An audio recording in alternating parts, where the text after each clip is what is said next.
ଆଲୋକରେ ଜଳୁଛି ଉଜାଗର ଅଛି ରହି ଦୁଃଖ ଯଦି ମୋର ଭାଗ୍ୟରେ ଲେଖା ସୁଖ ମୁଁ ମାଗିବି କାହିଁ ମଣିଷ ଜୀବନ ଆଜି ଅଛି କାଲି ନାହିଁ।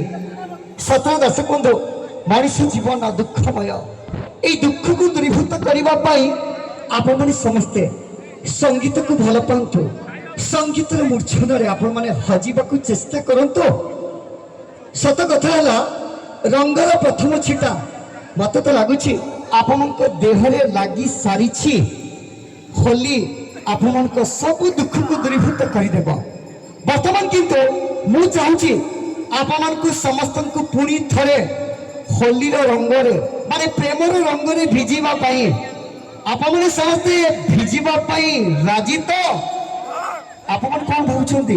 ପକେଟରେ ପଇସା ଖର୍ଚ୍ଚ କରି ମୁଁ ରଙ୍ଗ କିଣି ଆପଣଙ୍କ ଦେହରେ ରଙ୍ଗ ଲଗେଇବି? ହେଇପାରିବନି ଭାଇ, ହେଇପାରିବନି।